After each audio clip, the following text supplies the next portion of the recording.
Hello everyone, my name is पावनी and consumer behaviour की series 3 में आज हम बात करेंगे कंज्यूमर डिसीजन मेकिंग प्रोसेस की।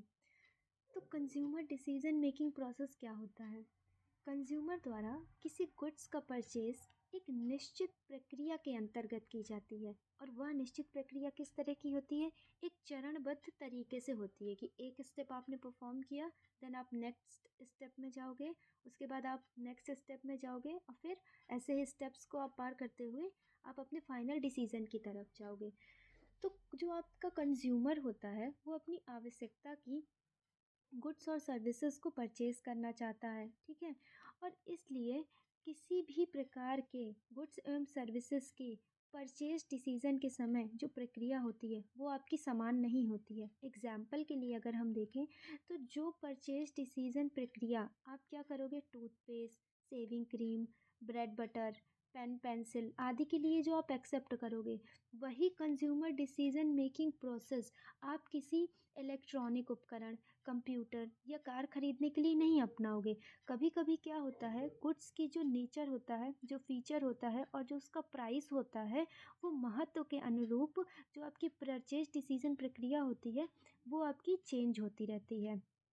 कभी कभी इस प्रक्रिया में एक दो चरण भी स्पष्ट रूप से हो जाते हैं, जबकि कभी कभी इसी प्रक्रिया में 5 से 6 चरण भी स्पष्ट रूप से आपके प्रकट हो जाते हैं तथा उन्हें पूरा किया जाता है।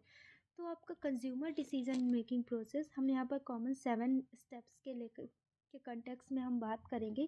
किसी भी वस्तु को खरीदने का निर्णय लेते समय कंज्यूमर या कोई भी खरीदार निम्नलिखित चरणों से गुजरता है। तो पहला है आपका step need recognition. Need recognition क्या होता है? आवश्यकता की पहचान कर। तो कंज्यूमर अपनी लिमिटेड परचेज कैपेसिटी को देखते हुए पहले एक्सट्रीम या अत्यावश्यक नीड्स को पूरा करता है और बाकी जो रिमेनिंग नीड्स होती हैं उन्हें टाल देता है। सबसे पहले कंज्यूमर क्या देखेगा कि उसे सबसे ज़्यादा किस चीज़ की आवश्यकता है, किस चीज़ की उसे नीड है। कोई भी कंज्यूमर किसी भी प्रोडक्ट के परचेज डिसीजन तभी करता है जबकि उसे उस प्रोडक्ट की आवश्यकता को जान या समझ लेता है। ऐसे ही वो किसी प्रोडक्ट को परचेज करने नहीं चला जाता है। सबसे पहले वो देखता है कि मुझे इस प्रोडक्ट की क्या नीड है, क्या नीड नहीं है। उसके बाद ही वो आगे उस प्रोडक्ट को परचेज करने की तरफ आगे बढ़ता है। सो आपका सेकंड स्टेप है search for information. First step में हमने देखा कि कंज्यूमर को उसकी नीड्स पता चल गई कि मुझे इस प्रोडक्ट को परचेज़ करना है। अगर हम एग्जांपल की बात करें कि एक एमबीए स्टूडेंट है, he want to purchase a marketing management book. उसे मार्केटिंग मैनेजमेंट बुक परचेज़ करनी है जिससे उसे सेमेस्टर एग्ज़ाम में अच्छे मार्क्स गेन करने हैं।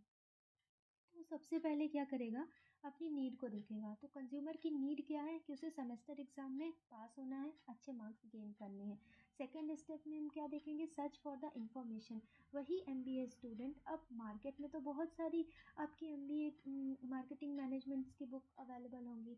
तो वही स्टूडेंट क्या करेगा, सबसे पहले इंफॉर्मेशन कलेक्ट करना शुरू करेगा कि कौन सी बुक मार्केट में अवेलेबल है जो उसके सिलेबस को कवर कर रही हैं, जो उसकी नीड्स को फुलफ़िल कर रही हैं, जिसकी लैंग्वेज उसे समझ में आ रही है, जो कॉस्ट फ्रेंडली है।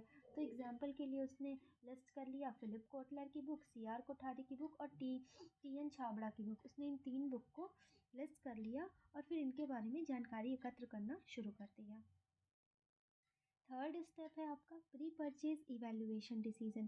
प्री परचेज इवैल्यूएशन डिसीजन आपका वो डिसीजन होता है जब आप प्रोडक्ट को परचेज तो नहीं किए होते हो, लेकिन आप फाइनल डिसाइड कर लेते हो कि मुझे इस प्रोडक्ट को परचेज करना है।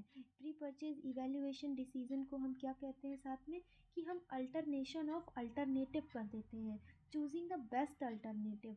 कि हमें फिलिप कोटलर की बुक ज़्यादा पसंद आ रही है, सीआर कोठारी की बुक ज़्यादा पसंद आ रही है, टीएन छाबड़ा की बुक पसंद आ रही है। तो उस एमबीए स्टूडेंट ने क्या पाया कि जो फिलिप कोटलर की बुक है ये one of the best book है मार्केटिंग मैनेजमेंट के लिए फॉर द एमबीए स्टूडेंट।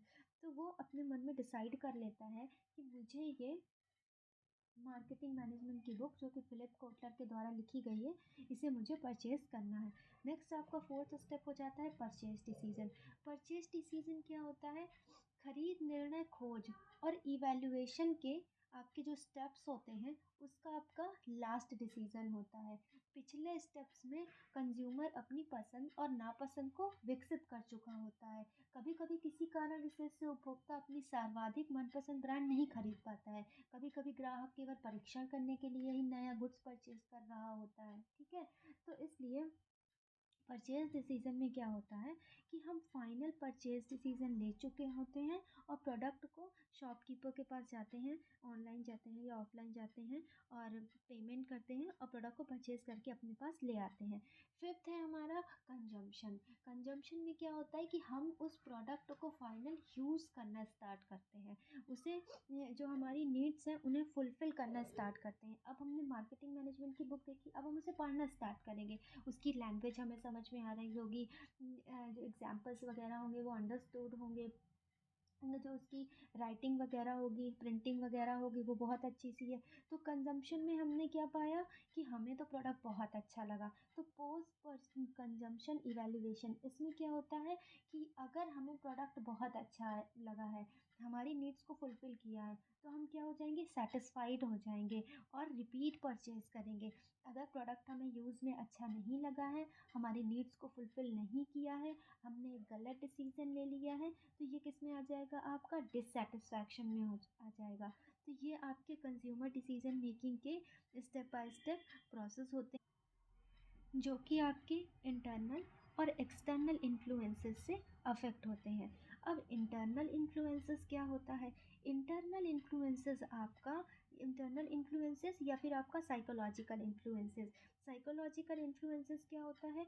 जो एक इंडिविजुअल पर्सन के साथ डील करता है और पर्सन के कॉग्निटिव डोमेन के साथ डील करता है, पर्सन के माइंड के साथ डील करता है, पर्सन के बिहेवियर के साथ डील करता है। जो इंडिविजुअली पर्सन अपने हिसाब से उसे जज कर सकता है, अपने हिसाब से फील कर सकता है, तो ये आपके साइकोलॉजिकल इन्फ्लुएंसेस होते हैं। जैसे कि फर्स्ट है हमारा मोटिवेशन। कोई भी इंडिविजुअल पर्सन किसी न किसी रीज़न या नीड से इन्फ्लुएंस होकर, मोटिवेट होकर ही किसी प्रोडक्ट या फिर सर्विसेज को परचेज करने का डिसीज़न लेता है। ऑन रिजल्ट अगर हम बात करें, क्रेता की क्रय अभिप्रेरणा भी उसके क्रय व्यवहार को प्रभावित करती है। तो मोटिवेशन में क्या आता है कि आप कहाँ से इन्फ्लुएंस हुए हो इस प्रोडक्ट को खरीदने के लिए। आपने फिलिप कोटलर की बुक जो चूज़ किया, ये आपने सबसे पहले कहाँ देखी? अपने लाइब्रेरी में देखी, या फिर आपने किसी बुक स्टॉल पर देखी, या फिर आपने इसका एडवर्टाइजमेंट बहुत अच्छा देखा। तो आप कहाँ से प्रेरित हो रहे हो इस प्रोडक्ट को परचेज़ करने के लिए। फिर है आपका नेक्स्ट परसेप्शन। जब भी कोई इंडिविजुअल कंज्यूमर क्रेता के रूप में होता है, तब वो प्रोडक्ट का क्या करता है, अच्छे से जांच परख करता है, अवबोधन करता है। कैसे अवबोधन करता है? उसे छू कर, उसे देख कर, उसे सूंघ कर, चख कर, या फिर अगर बुक के सेंस में उसे पढ़ कर एक ट्रायल परचेज कर लेगा। तो नॉर्मली आपका शॉप में खड़े होकर इंडेक्स वगैरह देख लेगा। तो ये किस में आ जाता है, आपका परसेप्शन हो जाता है। जब हम अपने सेंसरी ऑर्गन्स को इन्वॉल्व करते हैं और उस प्रोडक्ट का अवबोधन करते हैं कि प्रोडक्ट कैसा है, क्या मेरे लिए ठीक होगा या नहीं होगा, तो वो आपका किस में आ जाता है, perception. Learning, beliefs and attitude. Consumer के व्यवहार को उसका विश्वास एवं उसकी मनोवृत्तियाँ भी क्या करती हैं, प्रभावित करती हैं। किसी इंडिविजुअल पर्सन का किसी भी गुड्स या फिर आपके सर्विसेज या ब्रांड या किसी भी व्यक्ति या चीज़ के संबंध में किसी विचार या धारणा को ही उसके प्रति विश्वास के नाम से संबोधित किया जाता है। अगर कंज्यूमर को इस किसी भी गुड्स या ब्रांड के प्रति आपका ट्रस्ट होगा, बिलीफ होगा, विश्वास होगा, आपका जो है एटीट्यूड पॉजिटिव होगा, या फिर आपकी लर्निंग पॉजिटिव होगी, तो ही वो उस कंज्यूमर गुड्स की तरफ जाकर बढ़ेगा और उसे परचेज करने का डिसीज़न लेगा। अदरवाइज वो उसे वहीं पर क्विट कर देगा। लास्ट है हमारा पर्सनैलिटी एंड सेल्फ कॉन्सेप्ट। अब पर्सनैलिटी एंड सेल्फ कॉन्सेप्ट क्या होता है? कोई भी इंडिविजुअल पर्सन का अपना एक स्वयं का क्या होता है, व्यक्तित्व होता है, जो उसके परचेज डिसीजन को प्रभावित करता है। प्रत्येक पर्सन का दूसरे पर्सन से जो व्यक्तित्व होता है, जो पर्सनैलिटी होती है, जो सोचने का तरीका होता है, जो उसकी फिजिकल एबिलिटी होती है, जो उसकी मेंटल एबिलिटी होती है, जो उसकी सोशल एबिलिटी होती है, वो क्या होती है, अलग अलग होती है। इसी प्रकार से हर एक पर्सन का जो परचेज डिसीजन होता है, जो उसका व्यवहार होता है वो भी उसके व्यक्तित्व के ही क्या होता है, अनुरूप होता है। ठीक है। सारे कंज्यूमर्स की अपनी एक पहचान होती है, अपना एक सेल्फ कॉन्सेप्ट होता है, वो उसी प्रोडक्ट को परचेज करने के लिए जाएगा जिससे जो उसकी इमेज होगी वो क्या होगी, हाई हो जाएगी, वो प्रोडक्ट जो उसकी पर्सनैलिटी को सूट करेगा। ठीक है। तो ये आपका किस में आ जाता है, पर्सनैलिटी एंड सेल्फ कॉन्सेप्ट में आ जाता है। अगर हम एग्जाम्पल की बात कर लें तो दो स्टूडेंट हैं। ठीक है। अब पहला स्टूडेंट है, उसे कोई हीरो पसंद आता है, वो अपने आप को कैसे देखता है, हीरो की तरह देखता है। ठीक है। और एक दूसरा स्टूडेंट है, उसे विलन पसंद होता है और वो अपने आप को विलन की तरह देखता है, वो उसकी उससे ज़्यादा इन्फ्लुएंस हो रखा होता है। तो जो हीरो होता है उसे हीरो टाइप की ही जो ड्रेसिंग सेंस वगैरह होगा या बोलने का तरीका होगा उसे वैसी ही चीज़ें पसंद आएंगी, और जो विलन होगा वो वैसी ही ड्रेस परचेज करेगा जैसे विलन वगैरह आपके कैरी किए हुए रहते हैं।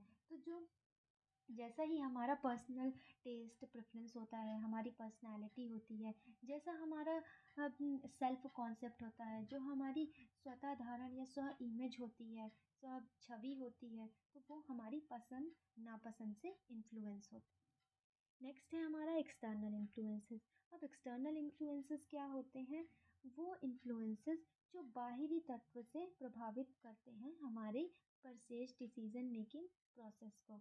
तो इसमें आपके क्या आ जाता है, फैमिली, आपके ब्लड रिलेशन वाले पर्सन, आपके मदर, आपके पेरेंट्स, आपके ब्रदर, आपके सिस्टर, ये भी आपकी नीड्स और प्रेफरेंस को क्या करते हैं, प्रभावित करते हैं। आपको कुछ कोई और ड्रेस पसंद आ रही थी, लेकिन फैमिली वालों ने क्या बोला, नहीं ये ज़्यादा अच्छी लग रही है, इस तरह से आप परचेज़ कर लीजिए, ये वाला प्रोडक्ट परचेज़ कर लो, ये तुम्हारे ऊपर ज़्यादा अच्छा लगेगा। तो आपने क्या किया, अपना डिसीजन चेंज कर दिया। रेफरेंस ग्रुप आपके क्या होते हैं, आपके फ्रेंड्स हो गए, आपके कलीग्स हो गए, आपके नेबर्स हो गए। ठीक है। ये सारे क्या हो जाते हैं, आपके रेफरेंस ग्रुप हो जाते हैं, जो फैमिली से हट के आपको सजेशन देते हैं, आपको आपकी जो परचेज डिसीजन मेकिंग प्रोसेस होता है उसको इन्फ्लुएंस करते हैं, आपकी पसंद नापसंद को वो चेंज करा देते हैं। आप पसंद कुछ और किए थे, आप लेने कुछ और गए थे, लेकिन आपके फ्रेंड ने आपको सजेस्ट कुछ और कर दिया, तो आपने क्या किया, अपना डिसीजन चेंज कर दिया। तो ये रेफरेंस ग्रुप हो जाते हैं। फिर आप क्या कहते हैं, सोशल क्लास, आप किस सोसाइटी का हिस्सा है, आप मिडिल क्लास से बिलोंग करते हैं, आप हाई क्लास से बिलोंग करते हैं, आप लोअर मिडिल क्लास से बिलोंग करते हैं, आप लोअर क्लास से बिलोंग करते हैं। ये भी आपकी डिसीजन या फिर पसंद नापसंद को क्या करता है, चेंज करता है। कल्चर, आप किस कल्चर के हैं, मुगलाई कल्चर है, इंडियन कल्चर है, वेस्टर्न कल्चर है, आप किस कल्चर से बिलोंग करते हैं, वो भी आपकी डिसीज़न को क्या करता है, चेंज करने में या इन्फ्लुएंस करने में हेल्प करता है। तो ये कंज्यूमर डिसीजन मेकिंग का प्रोसेस है। नेक्स्ट हम देखेंगे कंज्यूमर बिहेवियर मॉडल।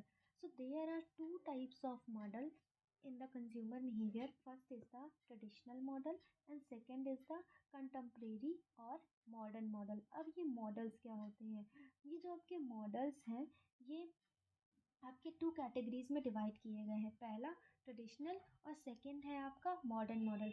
ये जो मॉडल्स हैं इनका काम यह होता है कि ये आपको बताते हैं कि एक कंज्यूमर किस तरह से डिसीज़न लेता है। ये आपके डिफरेंट प्रोफाउंडर्स के द्वारा दिए गए हैं, काफ़ी रिसर्च की गई, रिसर्च करने के बाद ये इन्होंने थ्योरीज़ को जनरेट किया और इन्होंने बताया कि एक कंज्यूमर कैसे एक रैशनल डिसीज़न लेता है अपने गुड्स और सर्विसेज को परचेज़ करने के लिए और अपनी मनी को स्पेंड करने के लिए। तो सबसे पहले हम बात करेंगे आपकी ट्रेडिशनल मॉडल की। Traditional learning model of consumer decision making. तो लर्निंग मॉडल आपका किसके बारे में बात करता है, सबसे पहले लर्निंग मॉडल ये कहता है कि firstly make purchase to satisfy their basic need and then move on the meet next learn need. ये आपका सेम कैसा है, मैस्लोस की नीड हायरार्की थ्योरी की तरह है। मैस्लोस की नीड हायरार्की थ्योरी क्या कहती है कि सबसे पहले हमें क्या करनी है, अपनी फिजियोलॉजिकल नीड्स को फुलफ़िल करनी है। फिजियोलॉजिकल नीड हमारी क्या होती है, हमारी बेसिक नीड्स हो जाती हैं, फूड, शेल्टर, एजुकेशन, हेल्थ, ये सारी हमारी क्या हो जाती है, बेसिक नीड्स हो जाती हैं। तो learning model of consumer behaviour simply आपका किसके बारे में बात करता है कि सबसे पहले हमें अपनी बेसिक नीड्स को फुलफ़िल करना है, इसके बाद हमें अपनी आगे आने वाली नीड्स को फुलफ़िल करना है। सो इसके कुछ कंपोनेंट्स दिए हुए हैं। नीड, जैसा कि मैंने आपको एक्सप्लेन कर दिया। देन है आपका लर्निंग। लर्निंग में क्या होता है, purchase decision influence some external sources of information.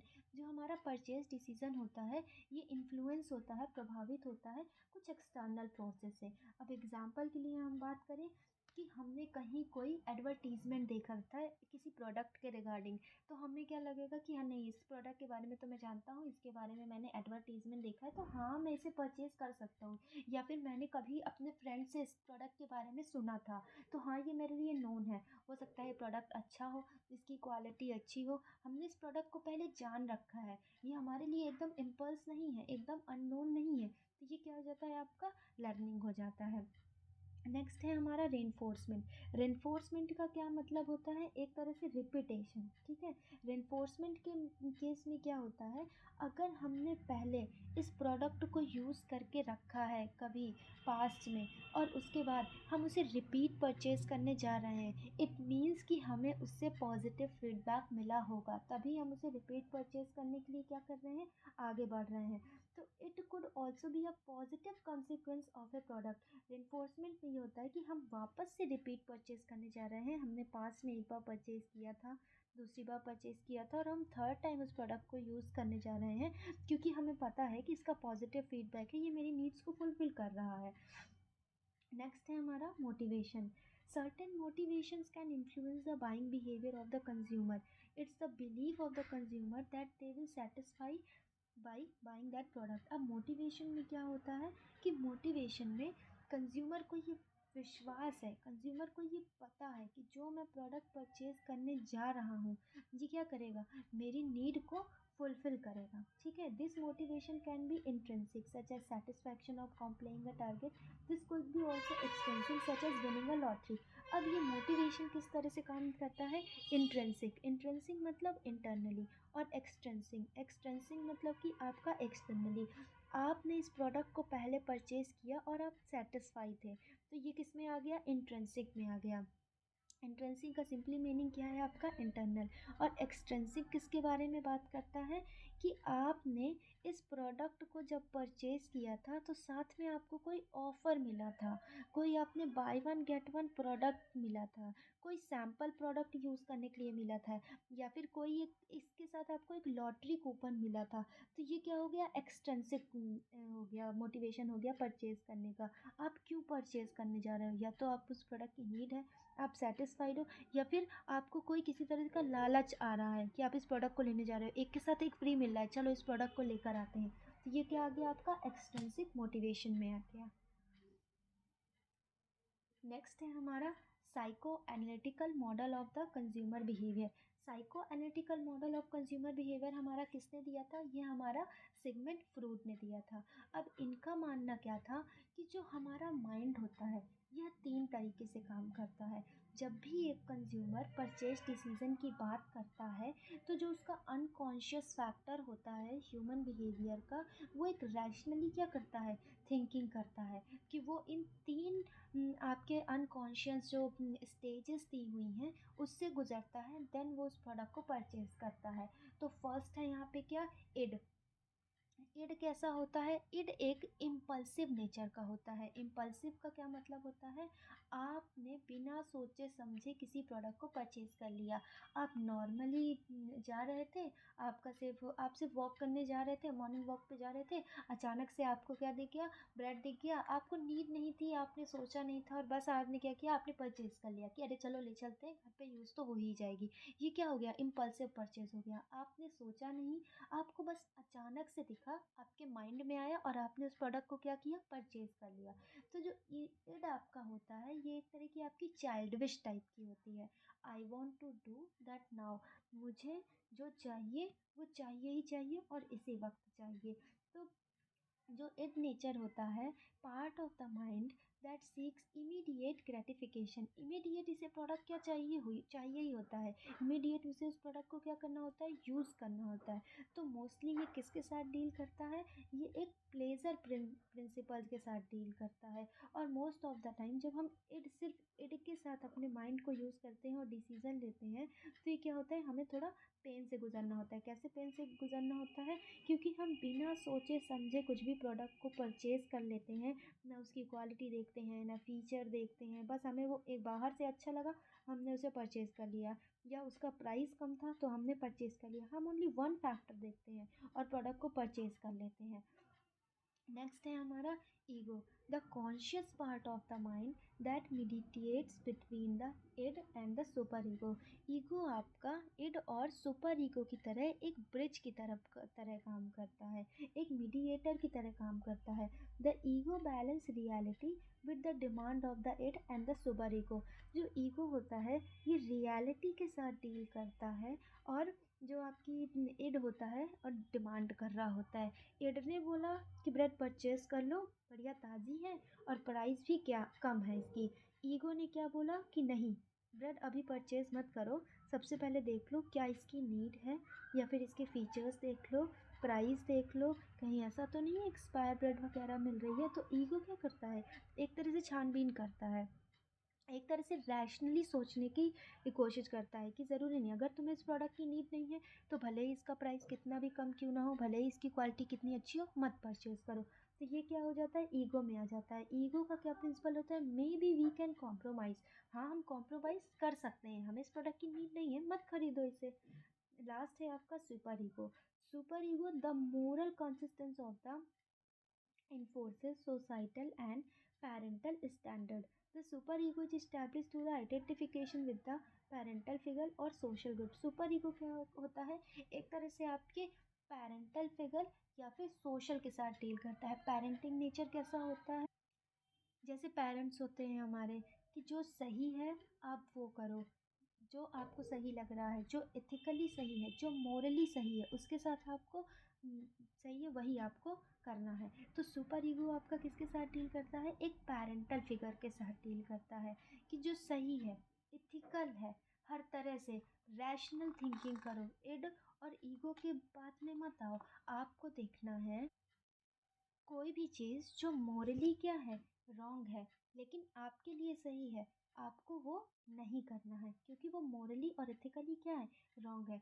तो कंज्यूमर का परचेज तभी कर पाएगा, बैलेंस तभी कर पाएगा, जब इन तीनों के बीच में वो एक बैलेंसिंग परफॉर्मेंस करेगा, तभी वो एक रैशनल डिसीजन और एक सही वे में डिसीजन ले पाएगा। नेक्स्ट है हमारा sociological model of the consumer. तो सोशियोलॉजिकल मॉडल हमारा किसके बारे में बात करता है, कि जो हमारा परचेज डिसीजन होता है, प्रोसेस होता है, वो किससे आपका इन्फ्लुएंस होता है, इकोनॉमिक क्लास से, लोकल कल्चर से और इन्फ्लुएंसिंग ग्रुप से, और people can manipulative your needs. अगर हम इसे सिंपल शब्दों में समझें, तो consumer behaviour is influences by the people one associate with and the culture that one society exhibits. ठीक है, अगर हम किसी हाईफाई एरिया में हैं तो हम वैसे रिएक्ट करेंगे, अगर हम किसी मिडिल क्लास एरिया में हैं तो हम वैसे रिएक्ट करेंगे, अगर हम अपने घर पर हैं तो हम बहुत ज़्यादा बिहेव से अच्छे बिहेव नहीं करेंगे, हम नॉर्मल चल रहेंगे, ठीक है। लेकिन वहीं हम किसी सोसाइटी में चले गए हैं तो हम प्रॉपर बहुत अच्छे से बातचीत करेंगे, रिएक्ट करेंगे, हम ड्रेसअप होके रहेंगे। तो इसमें दो तरह के आपके ग्रुप डिवाइड हो जाते हैं, फर्स्ट आपका प्राइमरी ग्रुप डिवाइड हो जाता है और सेकेंड आपका सेकेंडरी ग्रुप डिवाइड हो जाता है। अब प्राइमरी ग्रुप में आपके कौन लोग आ जाते हैं, its member are moreover friends. जो प्राइमरी ग्रुप होता है इसके मेंबर कौन होते हैं, मोरेवर आपके फ्रेंड्स होते हैं, रिलेटिव्स होते हैं और फैमिली होते हैं, एक तरह से जिनके सामने आपको मुखौटा पहनने की ज़रूरत नहीं होती है। फिर आपके सेकेंडरी ग्रुप आ जाता है, सेकेंडरी ग्रुप आपके कौन होते हैं, its member our society, personality, type and requirement based on the same. आपकी जो सेकेंडरी ग्रुप हो जाता है, इसमें आपकी पर्सनैलिटी की रिक्वायरमेंट के हिसाब से आप क्या करते हो, एक ग्रुप बना लेते हो, लोगों को इन्वॉल्व कर लेते हो, वो आपके क्या हो जाते हैं, सेकेंडरी ग्रुप का पार्ट हो जाते हैं।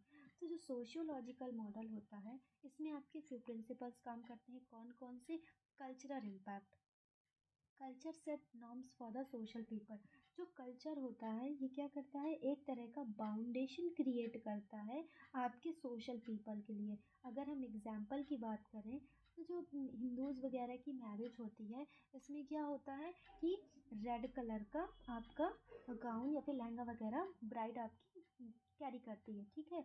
अब वहीं अगर हम बात करें आपके क्रिश्चियंस वगैरह की, तो ये किस टाइप का, आपका वेस्टर्न कल्चर की बात करें तो ये लोग क्या करते हैं, ये आपका वाइट कलर का गाउन वगैरह क्या करते हैं, पहनते हैं। तो ये सब क्या है, ये कल्चर के द्वारा, सोसाइटी के द्वारा एक बाउंडेशन बनाया गया है, एक नॉर्म बनाया गया है कि you have to follow these things. आपको ये चीज़ परफॉर्म करनी ही करनी है, ये चीज़ें आपको फॉलो करनी ही करनी है। एंड दोज नॉर्म्स और beliefs heavily manipulate purchase decision.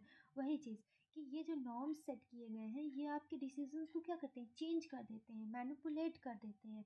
Example के लिए देखिए, कभी कभी फूड हो जाता है या क्लॉथिंग हो जाता है। To satisfy these culture norms consumer make decision during purchase. इन कल्चर नॉर्म्स को सेटिस्फाई करने के लिए कंज्यूमर क्या करता है, अपने डिसीजन को चेंज कर देता है, ठीक है।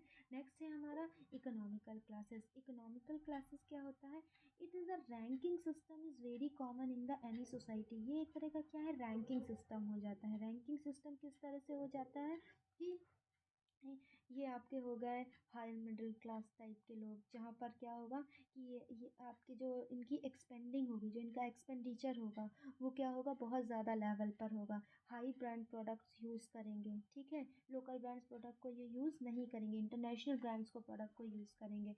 It's mostly based on the income. जो आपका इकोनॉमिकल क्लास होता है ये इनकम पर बेस होता है, ऑक्यूपेशन पे बेस होता है, एजुकेशन पे बेस होता है। आपकी इनकम क्या है, आप उस हिसाब से प्रोडक्ट को परचेज करोगे। आपका ऑक्यूपेशन क्या है, आपकी एजुकेशन लेवल क्या है, आप समाज में किस तरह से आपकी जगह है, आप उस तरह से प्रोडक्ट को क्या करोगे, यूज़ करोगे, परचेज करोगे। रेफरेंस ग्रुप क्या होता है, जैसे हमने पिछले वीडियो में डिस्कस भी किया था। Any person from your work, family और friends can influence your purchase decision as consumer. अगर एग्जाम्पल के लिए हम देखें कि अगर आपका कोई फ्रेंड है, वो क्या कर रहा है, बहुत अच्छा लुक है उसका, बहुत अच्छे से ड्रेसअप होकर आया है, तो आप भी क्या करोगे, आप इन्फ्लुएंस हो जाओगे और नेक्स्ट डे से वही सिमिलर ड्रेस परचेज करने की कोशिश करोगे या उसके जैसा प्रॉपर ड्रेसअप दिखने की कोशिश करोगे। तो जो आपकी फैमिली मेम्बर्स हो गए, फ्रेंड्स हो गए या आपकी सोशल क्लास हो गए, इनको देखकर आप क्या करते हो, अपने डिसीजन को मैनिपुलेट कर लेते हो, चेंज कर लेते हो। ये रेफरेंस ग्रुप हो जाता है। नेक्स्ट है हमारा सोशल लर्निंग। सोशल लर्निंग क्या होता है, consumer behaviour is influenced by the experience developed through social influence. This is manipulated by the peer and what consumer hear and observe in society. इसमें क्या होता है कि कंज्यूमर का डिसीजन जो होता है वो चेंज हो जाता है, कैसे, जो वो सोसाइटी में देख रहा होता है और ऑब्जर्व कर रहा होता है। एग्जाम्पल के लिए हम बात करें कि अगर एक रिसर्च सर्वे हुआ और उसमें देखा गया कि जो जो लोग राइड करते समय हेलमेट का यूज़ करते थे और जो लोग राइड करते समय हेलमेट का यूज़ नहीं करते थे, तो जो हेलमेट का यूज़ नहीं करते थे तो एक्सीडेंट्स वगैरह में क्या होते थे, वो 80% हार्म हो जाते थे। लेकिन जो हेलमेट्स का यूज़ करते थे वो 30 या फिर 25% ही हार्म होते थे। तो जब आपके जो लोकल पीपल्स हैं, इन्होंने इस रिसर्च को देखा, न्यूज़ में स्टडी किया, तो उन्होंने क्या किया, ऑब्जर्व किया इस चीज़ को, सोसाइटी में इस चीज़ को सुना। और जो लोग हेलमेट का यूज़ नहीं करते थे या करते भी थे, प्रॉपर उसे केयरफुली यूज़ नहीं करते थे, वो भी इसके बारे में क्या हो गया, सीरियस हो गए। तो क्या हुआ कि हमने अपनी पसंद नापसंद को चेंज कर ली, कैसे, सोशल, समाज में जो हमने देखा, जो हमने ऑब्जर्व किया उसके हिसाब से। सो नेक्स्ट मॉडल है हमारा इकोनॉमिक मॉडल। तो ये इकोनॉमिक मॉडल जो होता है ये मोस्टली किसके साथ डील करता है, ये परचेजिंग प्रोसेस में मनी को मेन इंपॉर्टेंस देता है। इसका की प्रिंसिपल क्या होता है कि मिनिमम कॉस्ट से हमें मैक्सिमम रिटर्न मिले। तो ये हमारा इकोनॉमिकल मॉडल होता है कि हम कम पैसे में ज़्यादा से ज़्यादा क्या करें, सेटिस्फैक्शन लेकर आए। This model is focus on the act of purchase. ये एक्ट ऑफ परचेज पे फोकस करता है of average consumer and describe what the buyer would buy in what quantity. Consumer क्या परचेज कर रहा है, कितने रुपीज़ में उसे कितनी क्वांटिटी मिल रही है। तो मोस्टली इकोनॉमिकल मॉडल आपका किसके साथ डील करता है, ये आपका डील करता है मनी के साथ। ये इसका कीवर्ड है कि मिनिमम कॉस्ट में उसे मैक्सिमम आउटपुट कितना मिल रहा है, मैक्सिमम रिटर्न कितना मिल रहा है। तो आपके इस मॉडल के फ्यू प्रिंसिपल्स हैं, कौन कौन से? Utility maximisation. यूटिलिटी मैक्सिमाइजेशन क्या होता है? Consumer will choose the product based on their maximum satisfaction with a limited resource. वही बात हो गई कि कंज्यूमर उन्हीं प्रोडक्ट को चूज करेगा जिससे उसे क्या मिल रहा है, मैक्सिमम सेटिस्फैक्शन मिल रहा है with a limited resources with a minimum investment. Diminishing marginal utility. Diminishing marginal utility क्या बात कहती है आपकी?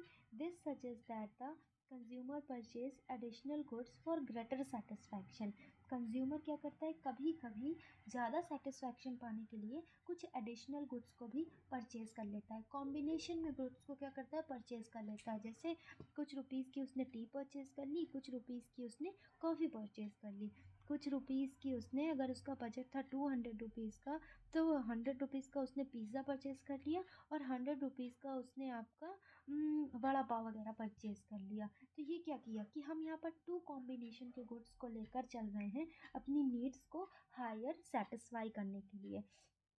फिर है हमारा बजट कंस्ट्रेंट। इस मॉडल में क्या होता है, कंज्यूमर जो हमारा वो लिमिटेड बजट को लेकर चलता है, मोस्टली हमारा मनी की तरफ फोकस करता है कि मैं कितना कम स्पेंडिंग करूं और उसमें ज़्यादा से ज़्यादा क्या मिल जाए, मुझे आउटपुट मिल जाए। Price elasticity. Consumer purchasing decision are influences by the price of the product and their income, even the demand of the product can change with price. इसमें क्या होता है कि अगर आपकी प्राइस में थोड़ा भी चेंज आएगा तो डिमांड में क्या होगा, हायर चेंज आ जाएगा। क्योंकि ये मॉडल आपका किस पे बेस है, मनी के बेस पे है। अगर आपने प्राइस को इंक्रीज़ किया तो कंज्यूमर क्या करेगा, अपनी डिमांड को डिक्रीज़ कर देगा, क्योंकि वो तो मनी कॉन्शियस है, वो तो प्राइस कॉन्शियस है इस मॉडल के अंदर। तो ये हमारे 4 मॉडल हैं। ट्रेडिशनल मॉडल जो कि कंज्यूमर डिसीजन मेकिंग को बताते हैं कि एक कंज्यूमर कैसे डिसीजन को लेता है। नेक्स्ट वीडियो में हम बात करेंगे आपके modern method of consumer decision making process की। तो एक बार हम शॉर्ट में इसको रिवाइज कर लेते हैं। हमारे 4 टाइप्स ऑफ मॉडल होते हैं। फर्स्ट है हमारा लर्निंग मॉडल। लर्निंग मॉडल हमारा किसके साथ डील करता है, same as need hierarchy theory के साथ डील करता है कि सबसे पहले इसमें कंज्यूमर क्या करेगा, अपनी बेसिक नीड्स को फुलफिल करेगा। नेक्स्ट है हमारा साइको एनालिटिकल मॉडल। ये किसने दिया था, ये सिगमंड फ्रूड ने दिया था।